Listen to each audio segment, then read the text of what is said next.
Good morning, and welcome to the General Dynamics second quarter 2024 earnings conference call. All participants will be in listen-only mode. Please note this event is being recorded. All lines have been placed on mute to prevent any background noise. After the speaker's remarks, there will be a question-and-answer session.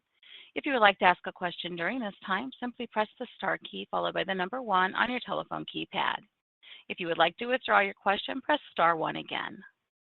I would now like to turn the conference over to Nicole Shelton, Vice President of Investor Relations. Please go ahead. Thank you, Operator, and good morning, everyone. Welcome to the General Dynamics second quarter 2024 conference call. Any forward-looking statements made today represent our estimates regarding the company's outlook. These estimates are subject to some risks and uncertainties. Additional information regarding these factors is contained in the company's 10-K, 10-Q, and 8-K filings. We will also refer to certain non-GAAP financial measures. For additional disclosures about these non-GAAP measures, including reconciliations to comparable GAAP measures, please see the slides that accompany this webcast, which are available on the Investor Relations page of our website, investorrelations.gd.com. On the call today are Phebe Novakovic, Chairman and Chief Executive Officer, and Kim Kuryea, Chief Financial Officer. I will now turn the call over to Phebe. Thank you, Nicole. Good morning, everyone, and thanks for being with us. Earlier this morning, we reported earnings of $3.26 per diluted share on revenue of $11.98 billion, operating earnings of $1.16 billion, and net income of $905 million. We enjoyed revenue increases at each of our 4 business segments compared to the year-ago quarter. Across the company, revenue increased a strong 18%, with a 51% increase in our aerospace segment and a 10% increase across our defense units. Strong growth by any standard. Importantly, operating earnings of $1.16 billion are up almost $200 million or 20.2%, demonstrating solid operating leverage. Similarly, net earnings are up 21.6% and earnings per share are up 21% over the year-ago quarter. You will note we missed Street EPS consensus by 2 cents due entirely to the slip of 4 G700 deliveries from the last week in the quarter to the beginning Q3. 1 has since been delivered, 3 are imminent. From a different perspective, the sequential comparisons are also quite favorable. Revenue is up $1.2 billion and operating earnings are up $120 million on steady margins. On a year-to-date basis, revenue of $22.7 billion is up $2.67 billion or 13.3% over last year's first half. Operating earnings of nearly $2.2 billion are up 15.4%. Net earnings of $1.7 billion are up 15.6% despite a higher provision for income taxes. In a few minutes, our CFO, Kim Kuryea, will provide you with free cash flow for the first half and remainder of the year, our strong continued order activity, and backlog, as well as some additional relevant financial information. But first, I will take you through each of the segments. We'll start with aerospace. Let me give you some comparative numbers that will show the front end of a tremendous growth surge for aerospace that will progress favorably throughout the year. Then I will attempt to put all of this in some reasonable perspective for you. Aerospace had revenue of $2.94 billion and operating earnings of $319 million, with a 10.9% operating margin. Revenue is $987 million more than last year's second quarter, a remarkable 51% increase.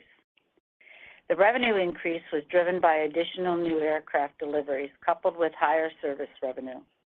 We delivered 37 aircraft, including 11 newly certified G700s in the quarter. This is 4 fewer than we expected to deliver, but more about that in a minute. Operating earnings of $319 million are up $83 million, 35% over the year-ago quarter. The 10.9% operating margin was 120 basis points lower than the year-ago quarter. This was driven by G700 deliveries that carried more than expected costs from 3 things. First, retrofit. Second, out-of-station work related to the late arrival of parts. And 3, the extended certification period. This cost burden will affect 20 Lot 1 aircraft, which includes 5 test aircraft that will not deliver this year. So we are through the Lot 1 cost burden for this year within the next 4 deliveries. The good news is that margins on the G700 are expected to increase by 600 to 700 basis points in Lot 2 and by a similar increment in Lot 3. By the time we reach Lot 3 production and deliveries, we will have reached a steady state in terms of productivity and predictability. A few comments on predictability. You might recall that I told you we expected to deliver 50 to 52 G700s this year, and that the deliveries would be more or less evenly divided over the last 3 quarters of the year. Well, we planned 15 for Q2 and delivered 11. So much for predictability. We actually had the remaining 4 completed and ready to go, but could not get through the pre-flight delivery testing in time. You might be surprised to learn that each G700 is flown about 30 hours of tests before delivery. 2 of the planes also needed a supplemental type certificate because of a very different cabin configuration. That wasn't done by the end of the quarter. All right, back to some numerical comparisons. The sequential numbers are equally impressive. Revenue is up $856 million, a strong 41% increase, and operating earnings are up $64 million, about 25%, affected by a 130 basis point degradation in operating margins for the reason I just mentioned a moment ago. You will see much stronger operating margins in the third quarter, followed by even better operating margin and related earnings in the fourth quarter. Separately, we still expect to deliver 50 to 52 G700s this year. Look for about 16 in the third quarter and 23 to 25 in the fourth quarter. From an orders perspective, we had a respectable quarter at 0.9 to 1 book-to-bill in dollar terms. There's strong interest in a fair pipeline across the product mix. As I noted last quarter, bringing transactions to a close has elongated somewhat, as there is some caution while customers digest the impact of geopolitical events in general and the U.S. presidential election in particular. The United States remains our strongest market, but the EU is improving. The Middle East shows very strong potential, and just very recently, we have seen some improvement in China. The interest level of buyers and the expiration of accelerated depreciation at the end of the year suggests a reasonably strong order intake in the second half of the year, particularly in the fourth quarter. We are pleased to have both G700 FAA and EASA certifications behind us. The aerospace comparative revenue and earnings numbers in the quarter are very good by any reasonable standard, but still behind consensus, largely attributable to deliveries that did not make it to the wire. In summary, the aerospace team had a very good quarter. It is handling the rapid increase in deliveries and revenue in a methodical and disciplined fashion. We look forward to a powerful second half with increasing revenue and earnings quarter over quarter as we forecasted at the end of last quarter. Moving to the defense business as a collective, we once again saw strong growth and good operating performance across the portfolio. Let me walk you through each segment in turn. First, Combat Systems. Combat Systems had revenue of almost $2.3 billion, up 19% over the year-ago quarter, with growth at each of the 3 business units. Earnings of $313 million are up almost 25%. Margins at 13.7% represent a 70 basis point increase over the Q2 last year. In short, very strong operating performance from Combat Systems. The increased revenue came from facilities expansion and artillery work in our ammo business, coupled with increases in international tank and wheeled vehicle sales and U.S. Army programs of record. Each of the businesses increased earnings nicely, with particularly strong operating leverage in our international vehicle business. On a sequential basis, revenue increased 8.8% and earnings rose 11%. Year-to-date, revenue of about $4.4 billion is up 19.3%, and earnings of $595 million are up almost $100 million, or 20%. Combat saw robust order intake with over $3.4 billion awarded in Q2, resulting in a book-to-bill of 1.5 to 1 for the quarter. Orders came from across the portfolio, ranging from ammunition to main battle tanks for the U.S. Army and wheeled vehicles for an international customer. Demand remains steady, particularly for the Abrams main battle tank and international wheeled vehicles. We expect demand for ammo to continue to rise for some time to come as we rapidly increase production of artillery shells and components. All in all, a very strong growth and performance quarter for Combat Systems. Turning to Marine Systems. Once again, our shipbuilding group is demonstrating strong revenue growth. Marine Systems revenue of $3.45 billion is up $394 million, almost 13% against the year-ago quarter. Columbia-class construction and engineering volume drove the growth, while Virginia-class and DDG-51 revenue also increased nicely. Operating earnings are $245 million, up $10 million over the year-ago quarter, with a 60 basis point decrease in operating margin. Margins were impacted by continued delays to EB from the submarine industrial base, partially offset by improvement in DDG-51 performance at Bath and continued steady performance at NASSCO. Sequentially, revenue increased 3.7% and earnings improved 5.6% in Q2, driven by volume at EB as we saw some quarter-over-quarter improvement in supply chain deliveries to the yard and continued positive performance at NASSCO. Year-to-date, Marine revenue of $6.8 billion is up 12.1%, and earnings of $477 million are up 7%. As I noted a moment ago, although the supply chain is improving in places, EB continues to be impacted by late deliveries from the supply chain, which both delay schedule and impacts cost. Out-of-sequence work on multi-ton modules is time-consuming and expensive. Our strategy, as you know, has been to increase our productivity to somewhat offset that impact. To that end, throughput, a significant measure of productivity, continues to improve. Hiring is good and attrition is lower, so all good signs. In summary, we are starting to see some momentum build in our shipyards to meet the delivery and repair requirements of our customer, the U.S. Navy. We anticipate that all of our yards are now well positioned for slow but steady incremental margin growth over time with fewer perturbations. Finally, technologies. The group had another good quarter with revenue of nearly $3.3 billion, up 2.5% over the year-ago quarter, and operating earnings of $320 million, up 13.1% on a 90 basis point improvement in margin. This nice improvement in operating performance was across both businesses. GDIT margins increased 40 basis points, and Mission Systems margins were up 130 basis points as they continue to recover from supply chain impacts experienced in 2023 and before. Sequentially, revenue is up $81 million or 2.5%, and operating earnings are up 8.5% on a 50 basis point improvement in margin. And the story is much the same for the year-to-date, with revenue of $6.5 billion, up about 1%, and operating earnings of $615 million, up 5.7% against the first 6 months of last year. As a result, margins for the group were up 40 basis points year-to-date to 9.4%. So all relevant comparisons this quarter show revenue and earnings growth and a margin expansion at both businesses, positioning them well going forward. In short, GDIT is holding its industry-leading margins while consistently delivering year-over-year growth, while Mission Systems is delivering nice margin expansion as it transitions from sunsetting legacy programs. The group received $3.3 billion in orders in the quarter, bringing the total of $7.2 billion for the first 6 months.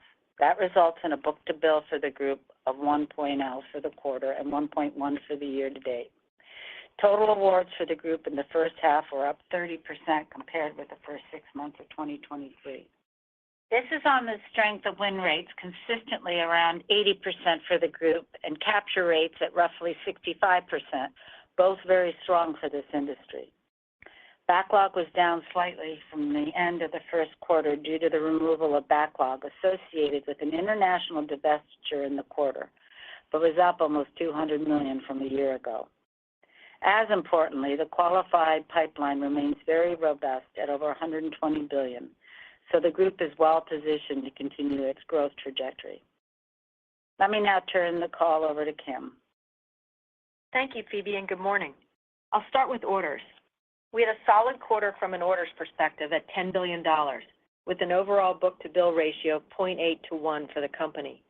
This was achieved in a quarter when revenue grew 18% over last year and there were no significant shipbuilding contracts awarded. Aerospace had a book-to-bill of 0.9 to 1, while revenue grew over 40% sequentially with the initial deliveries of the G700. On the defense side of the business, Combat Systems did particularly well with a book-to-bill of 1.5 to 1, and Technologies was 1 to 1. We ended the quarter with backlog of $91.3 billion, essentially even with where we were a year ago. Our total estimated contract value, which includes options and IDIQ contracts, ended the quarter at nearly $130 billion. Turning to our cash performance for the quarter, we generated $814 million of operating cash flow. After capital expenditures, our free cash flow was $613 million for the quarter, yielding a cash conversion rate of 68%.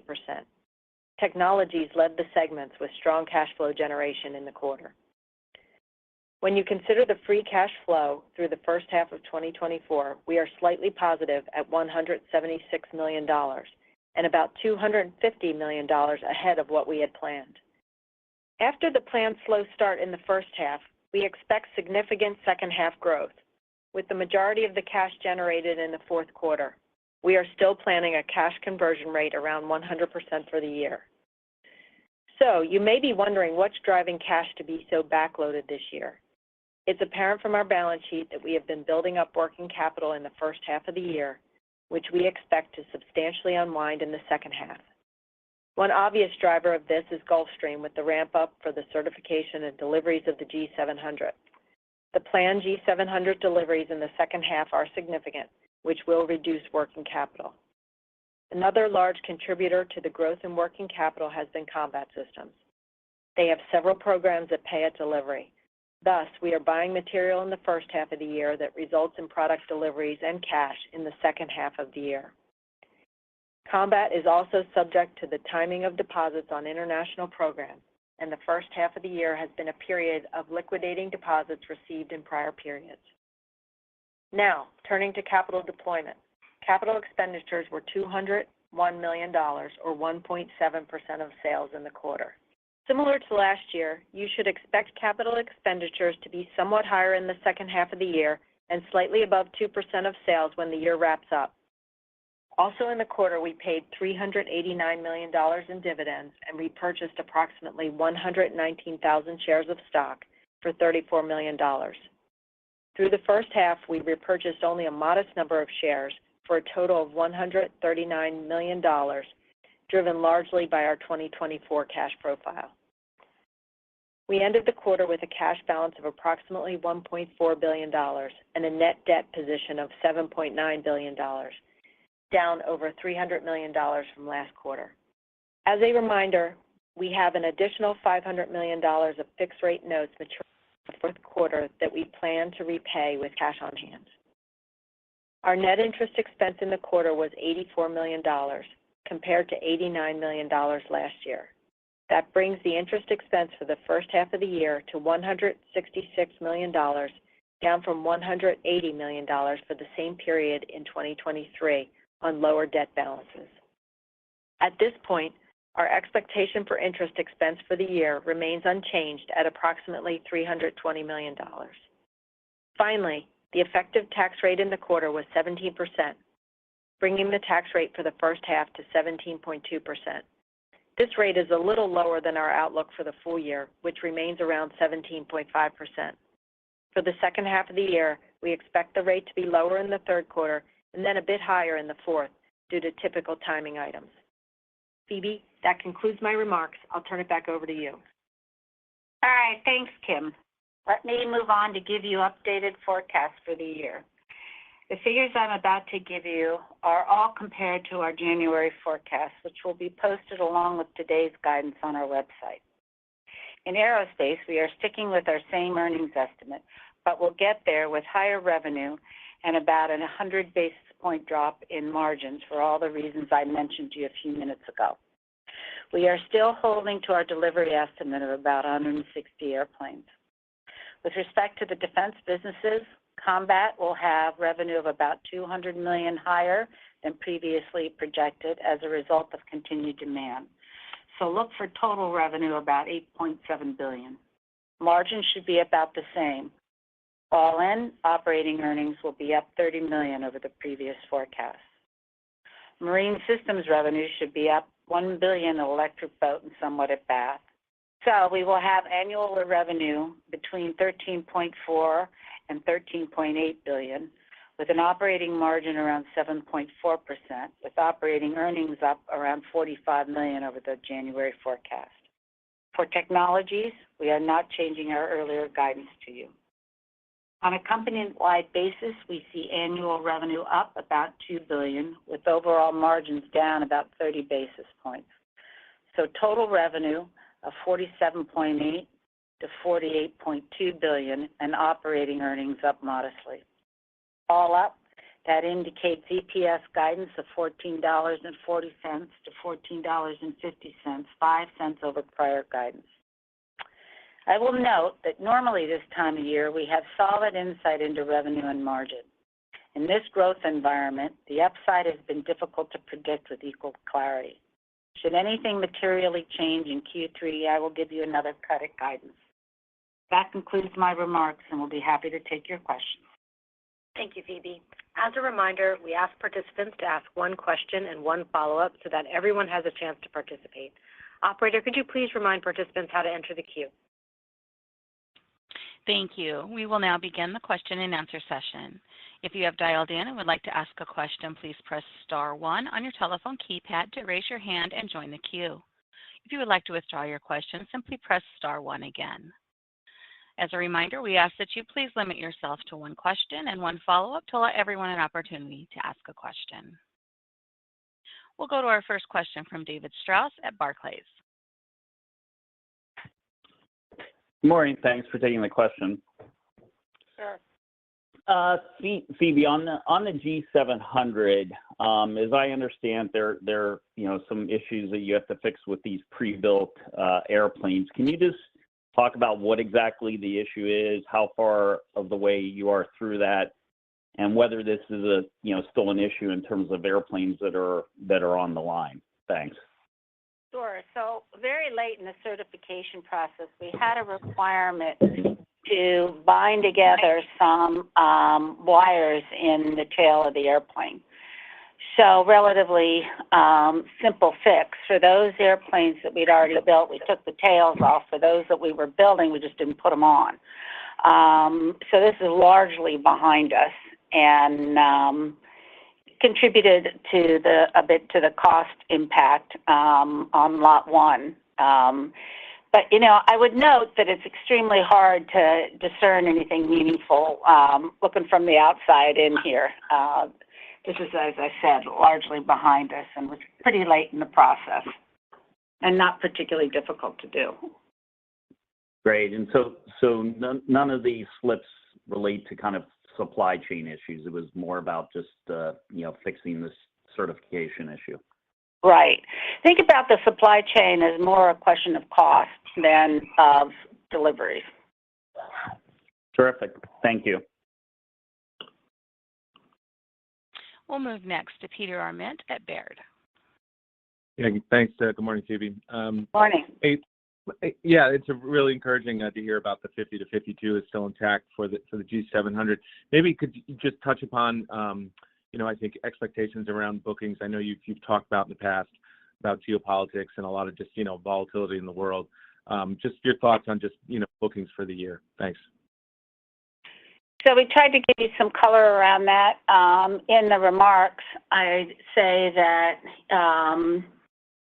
we typically see in any U.S. presidential election a slowdown around the election, and I think this won't be any different. But we do expect, as I noted in my remarks, more robust fourth quarter because we've got the expiration of the accelerated depreciation, and the pipeline is quite good.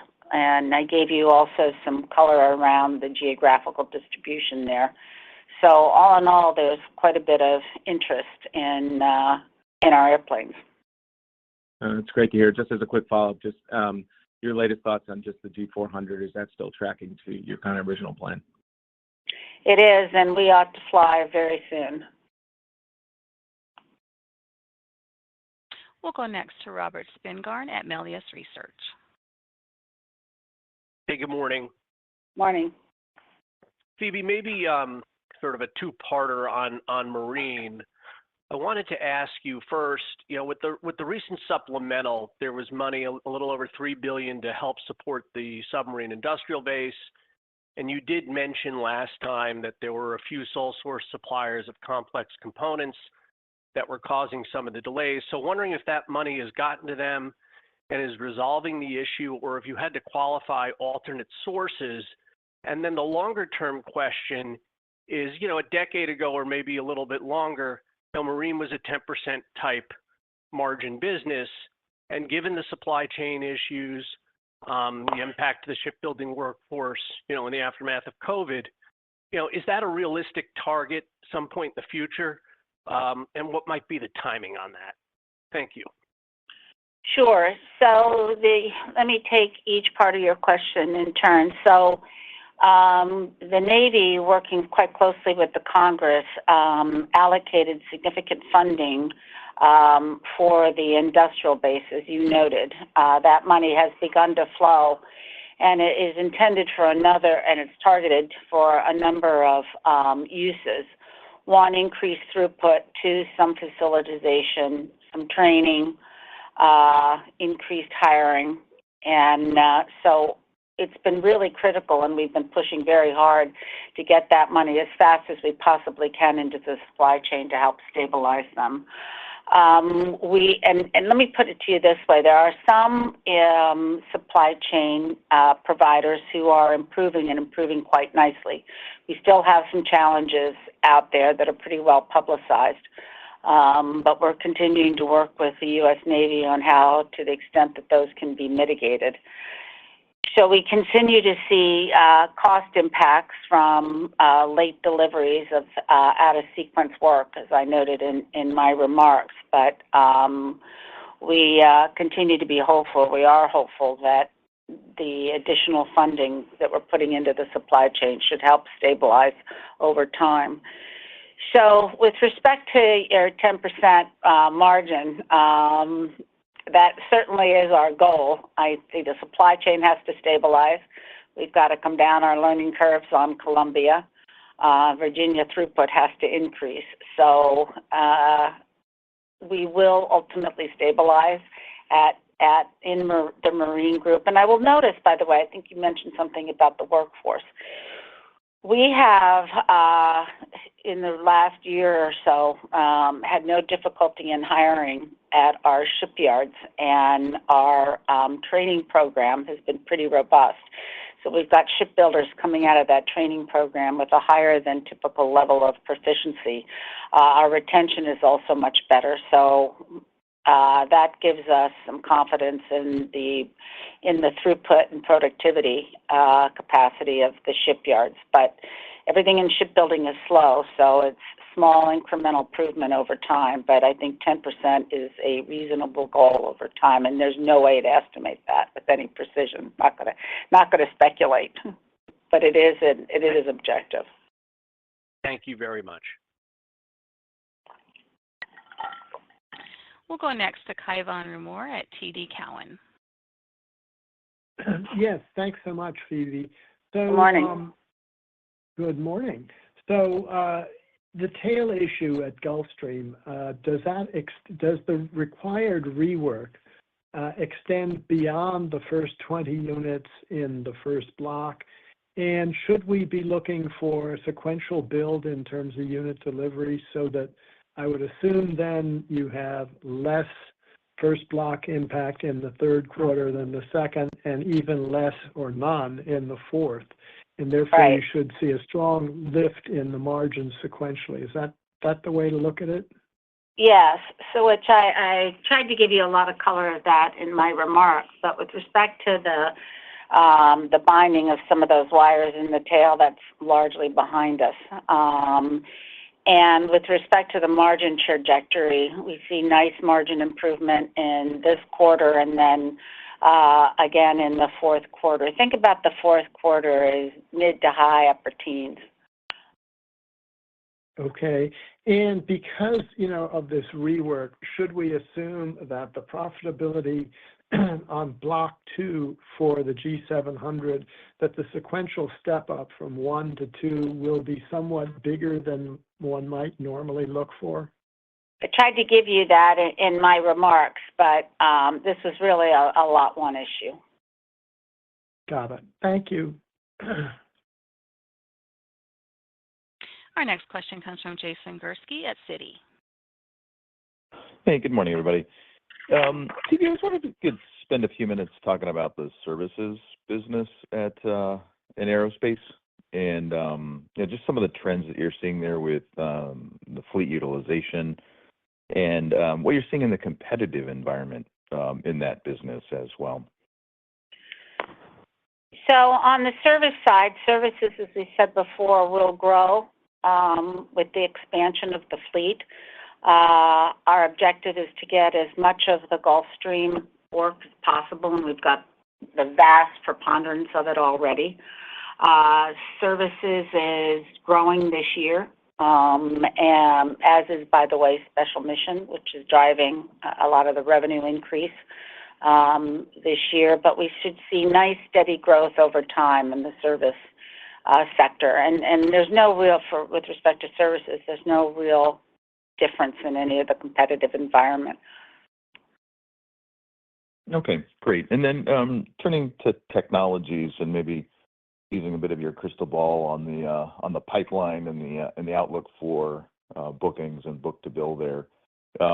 What's the environment look like there for you all over the next, 12, 18 months on the pipeline and the outlook for book-to-bill for the technologies business?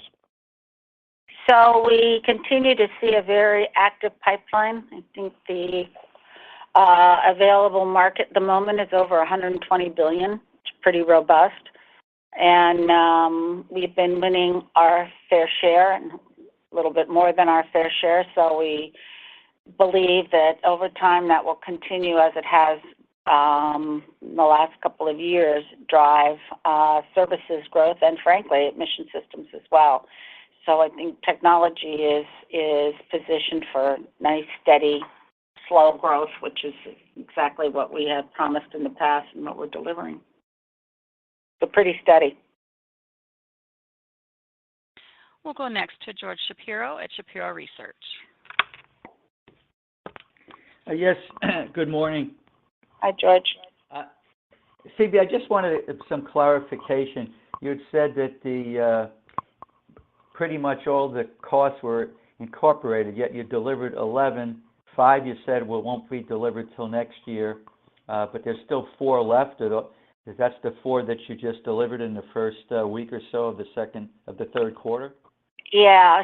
So the Lot 1 consisted of the about 20 or so airplanes.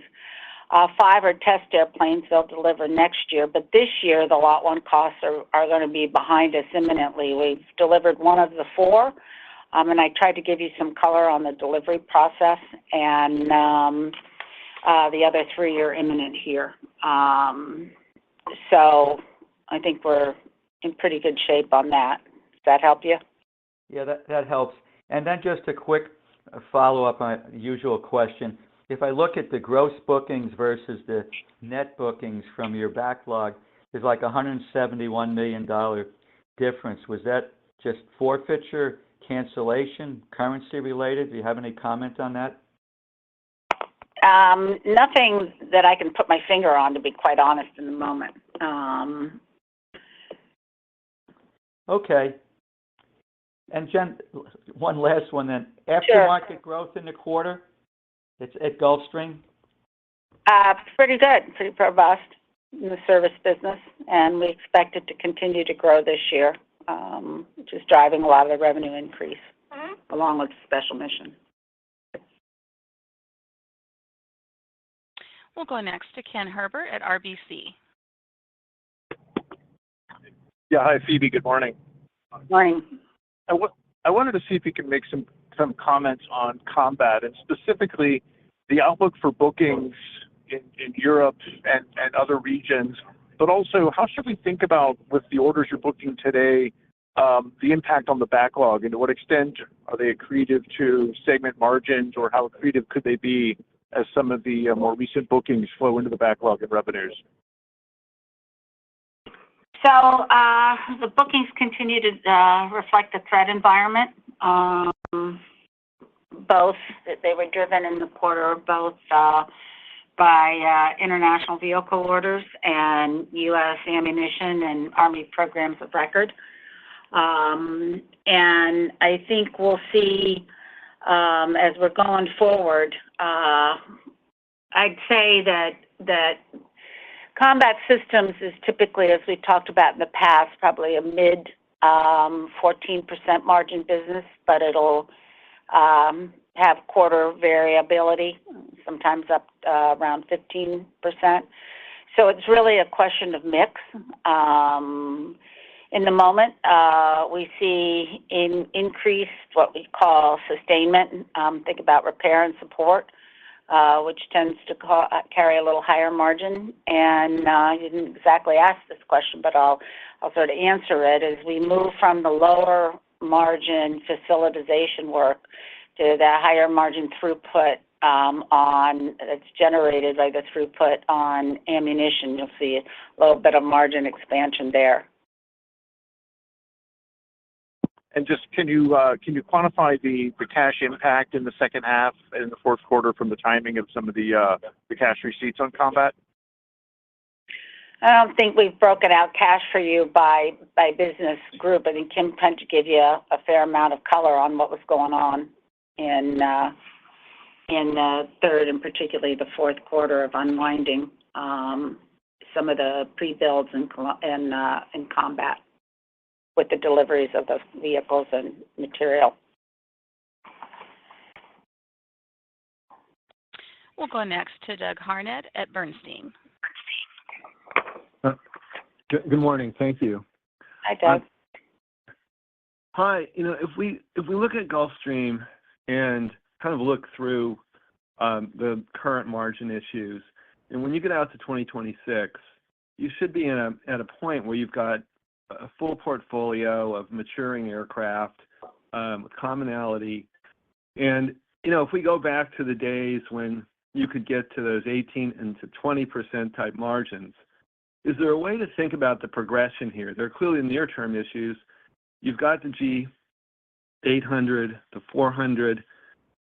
How do you see working through those, the implication for margins, and where you would come out when you're, what I would say, in more of a normalized mode? I'd say there's good potential for higher margins along the lines that we had seen in the past. But exactly when at this point is hard to pinpoint. But I think we're pretty confident and pleased with long-term margin trajectory at aerospace for all the reasons that I think you quite cogently listed. Well, and then just changing gears, when you look at munitions, I know you're expanding capacity substantially. A lot of people look at the situation in Europe. We've got an election coming up, and when you look at the demand for munitions, if you run that out 5, 6, 7 years, how do you see that? Because others are, Rheinmetall and others are also ramping up here. How do you see that extending over time? Well, it's hard to look into a crystal ball much past, a planning period. But we anticipate for the next couple of years increased munitions orders as, dictated by the threat environment. And we're pretty confident in that. So that's kind of how I look at it. It's awfully difficult to predict the threat environment with any kind of clarity other than pure speculation outside the next couple of years. Well, I was asking because as you think about this build out, kind of what period of time are you looking at is kind of what I was getting at in terms of growth. Yeah, a couple of years. If I wasn't clear on that, I apologize. Yeah, I'd say a couple of years of this.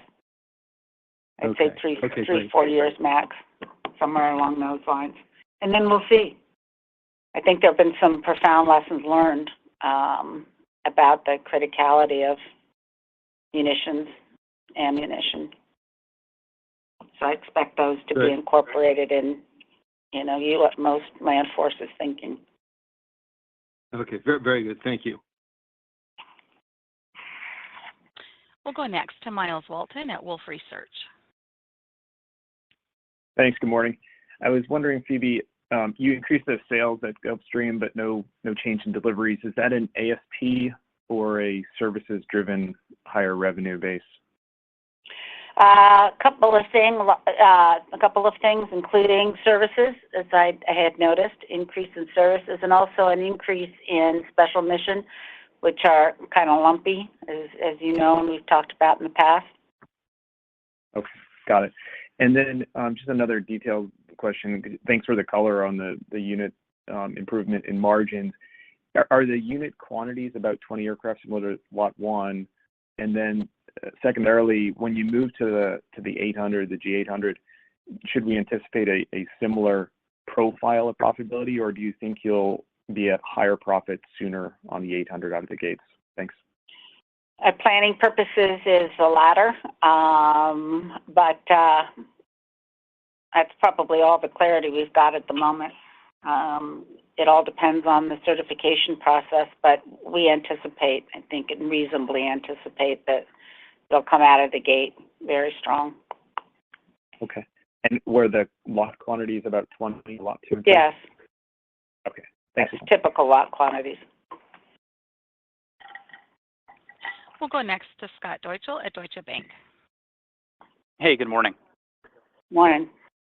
Phoebe, can you characterize the ramp-up of this new munitions facility in Texas you opened up during the quarter? I guess, are you likely to exit 3Q at a relatively full run rate, or is the ramp more gradual than that? Thank you.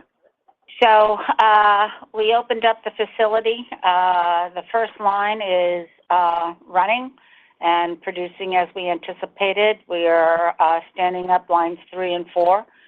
So that's a material increase in the throughput at that facility, but it's a modern facility with a very strong and good workforce. So we're pretty encouraged that we will quickly come down our learning curves and produce at or above our plan. Great. And Kim, just to clarify your earlier comments, are you expecting working capital to be a source of cash in 3Q? Yes, but I would say that when you look at the cash profile for the rest of the year, most of that cash does come in the fourth quarter, so most of that working capital will unwind in the fourth quarter, not the third quarter. Okay, so modestly positive in 3Q? Yes. Thank you. We'll move to our next question from Robert Stallard at Vertical Research. Thanks so much. Good morning. Morning.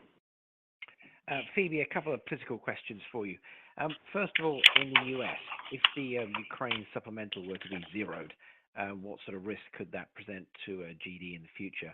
And then second, in the UK, change of government over here, whether there's any implications for Ajax or AUKUS down the line. Thank you. Take that in the inverse order. Don't anticipate any particular changes in Ajax. The vehicle is performing extremely well. The UK Army is pleased with it. So I think that that's a standard piece of kit for the UK Army. With respect to the U.S., I think it's, the Ukrainian supplemental certainly helped, but was not the only source of funding for munitions. And frankly, the munitions demand is a reality, independent of, I think, a lot of other things based on the lessons learned that most land forces, I believe, have incorporated at this point. So we expect that to continue. Okay. Thanks so much. Our next question comes from Seth Seifman at J.P. Morgan. And good morning. Morning. One quick kind of specific one on Gulfstream.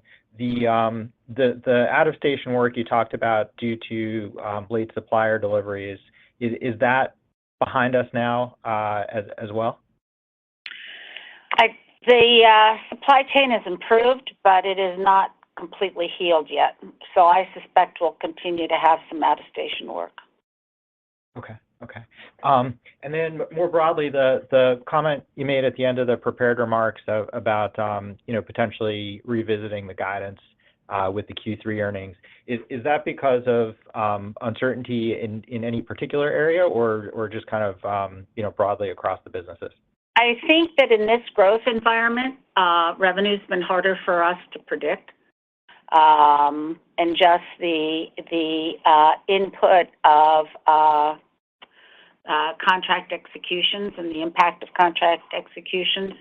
So that's why we have a little less clarity than we typically do at this point. As revenue is a bit harder for us to identify with the kind of certainty that we typically can. Okay. Very good. Thanks very much. Mm-hmm. Our next question comes from Ellen Page at Jefferies. Good morning. Thanks for the question. Just starting on the G700, you mentioned Block 3 was at a steady state margin. How do we think about that relative to the G650 when it was at kind of peak margin? I don't have that exact comparison, but these are going to be very healthy margins, as you can imagine, on these airplanes. Okay. Thank you. And then just moving to Marine, as we think about the high growth this year, how do we think about that continuing into 2025, or should we assume? So this is, we continue to see a strong growth profile for the Marine Group for the foreseeable future, in fact, for some time to come, driven by, as I noted before, the threat environment. So growth is continuing. Some years it'll be a higher rate of growth than others, but it is a growth trajectory.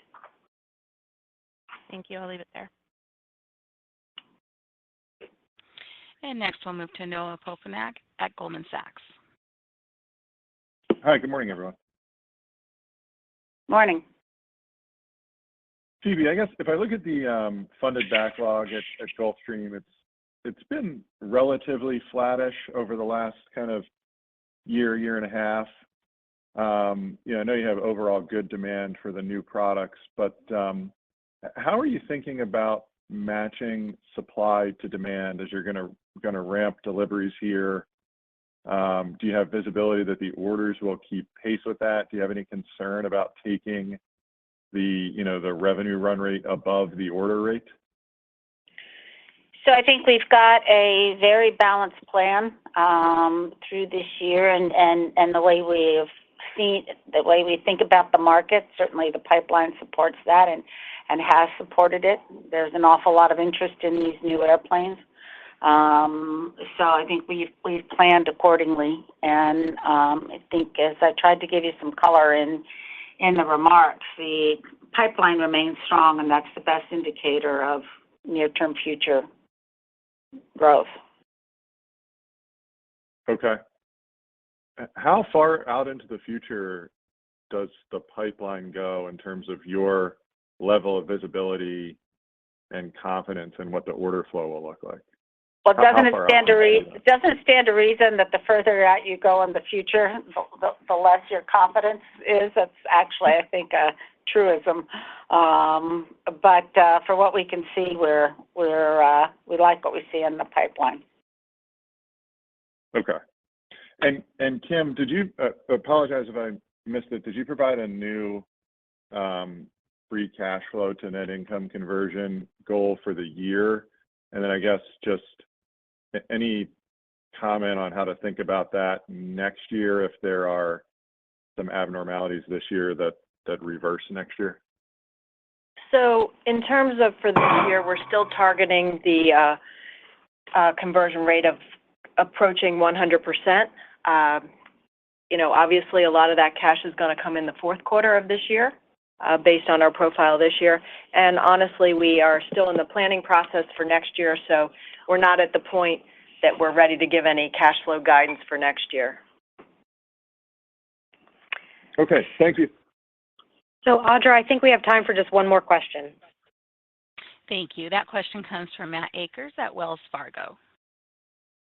Yeah, hey, good morning. Thanks for the Morning. question. There was a fire at the Camden, Arkansas facility. Can you guys comment if that was material at all and if that is back online at this point? Well, that was a tragedy for the individual, the family, and for us. From a business perspective, it's a very small line. Got it. Thanks. And I guess if you could comment on maybe the outlook at NASCO, just between repair work, and I think you guys recently won the sub-tender work there, just kind of how you see the outlook for that yard. So NASCO learning and performance on the TAO, the oiler, is going quite well. We're delivering the 7th of the 8 class ESB, and repair continues to be pretty strong as the demand from the U.S. Navy is increasing. Okay. Great. Well, thank you, everyone, for joining our call today. As a reminder, please refer to the General Dynamics website for the second quarter earnings release and highlights presentation. If you have any additional questions, I can be reached at 703-876-3152. This does conclude today's conference call. Thank you for your participation. You may now disconnect.